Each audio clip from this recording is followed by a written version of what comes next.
പാചകവാതകം ഉപയോഗിക്കാത്ത വീടുകൾ കുറവാണ്. നമ്മൾ ഗ്യാസ് എന്ന ഒറ്റ വാക്കിൽ പറയുന്ന പാചകവാതകം നമ്മുടെ അടുക്കളകളെ സ്മാർട്ട് ആക്കുക മാത്രമല്ല, പാചകം ലളിതമാക്കുകയും ചെയ്തിട്ടുണ്ട്. കരിയും പുകയും കൊള്ളാതെ പാചകം ചെയ്യാമെന്നും തീ ആവശ്യത്തിനനുസരിച്ച് നിയന്ത്രിക്കാമെന്നതുമാണ് പാചകവാതകത്തെ ജനകീയമാക്കുന്നത്. എന്നാൽ വളരെ സൂക്ഷിച്ച് കൈകാര്യം ചെയ്തില്ലെങ്കിൽ വലിയ അപകടങ്ങൾ വിളിച്ചു വരുത്തുകയും ചെയ്യുന്ന ഒന്നാണ് പാചകവാതകം. പാചകവാതകം ലീക്കായി തീപിടുത്തം ഉണ്ടാക്കുന്നതും ഗ്യാസ് സിലിണ്ടർ പൊട്ടിത്തെറിക്കുന്നതുമെല്ലാം നമുക്ക് അറിയാവുന്ന കാര്യങ്ങളാണ്.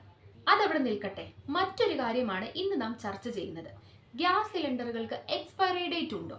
ആദ്യമേ നമ്മൾ അറിഞ്ഞിരിക്കേണ്ട കാര്യം ഗ്യാസ് സിലിണ്ടറുകൾക്ക് എക്സ്പയറി ഡേറ്റ് ഉണ്ട് എന്നതാണ്. ഗ്യാസ് സിലിണ്ടറുകളുടെ മുകളിലായി ചില നമ്പറുകൾ അടയാളപ്പെടുത്തിയിരിക്കുന്നത് നിങ്ങൾ ശ്രദ്ധിച്ചിട്ടുണ്ടോ? അത് എന്താണെന്നല്ലേ? ഈ കോഡും സിലിണ്ടറിന്റെ എക്സ്പയറി ഡേറ്റും തമ്മിൽ ബന്ധപ്പെട്ട് കിടക്കുന്നു. ഗ്യാസ് സിലിണ്ടറുകൾക്ക് എക്സ്പയറി ഡേറ്റ് ഉണ്ടെങ്കിലും അധികമാർക്കും ഇക്കാര്യം അറിയില്ല. സിലിണ്ടറുകളുടെ മുകളിലായി രേഖപ്പെടുത്തിയിരിക്കുന്ന കോഡാണ് എക്സ്പയറി ഡേറ്റ്. അത് കുറ്റിയിലുള്ള ഗ്യാസിനല്ല, മറിച്ച് സിലിണ്ടറിനുള്ളതാണ്. ഉദാഹരണത്തിന് D30 എന്നാണ് രേഖപ്പെടുത്തിയിരിക്കുന്നത് എന്ന് കരുതുക. ഇതിലെ 30 എന്ന അക്കം 2030 എന്ന വർഷത്തെ സൂചിപ്പിക്കുന്നു. ഡി എന്നത് വർഷത്തിലെ 4ാം ക്വാർട്ടറെ സൂചിപ്പിക്കുന്നതാണ്. ഒക്ടോബർ മുതൽ ഡിസംബർ വരെയുള്ള മാസങ്ങളാണ് ഈ പാദത്തിൽ വരുന്നത്. അപ്പോൾ D30 എന്നാൽ 2030 ഒക്ടോബർ ഡിസംബർ വരെയാണ് എക്സ്പയറി ഡേറ്റ്. എ എന്നതുകൊണ്ട് അർത്ഥമാക്കുന്നത് ജനുവരി മുതൽ മാർച്ച് മാസം വരെയാണ്.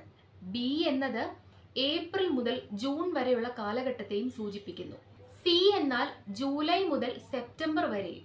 ഈ രീതിയിൽ വേണം നമ്മൾ ഗ്യാസ് സിലിണ്ടറിന്റെ എക്സ്പയറി ഡേറ്റ് കണ്ടുപിടിക്കാൻ. ഗ്യാസ് സിലിണ്ടറിന് മാത്രമല്ല, അതിൽ ബന്ധിപ്പിക്കുന്ന ഹോസിനും കാലാവധിയുണ്ട്. ഹോസിലെ പ്രത്യേകം രേഖപ്പെടുത്തിയ അക്കങ്ങളിൽ നിന്ന് അത് മനസ്സിലാക്കാൻ സാധിക്കും. ഇനി ഗ്യാസ് സിലിണ്ടർ കൈകാര്യം ചെയ്യുമ്പോൾ ചില കാര്യങ്ങൾ ശ്രദ്ധിക്കണം കേട്ടോ. ഗ്യാസ് സിലിണ്ടർ ഒരിക്കലും ചരിച്ച് എടുക്കാതിരിക്കുന്നതാണ് ഏറ്റവും സുരക്ഷിതമായ മാർഗം.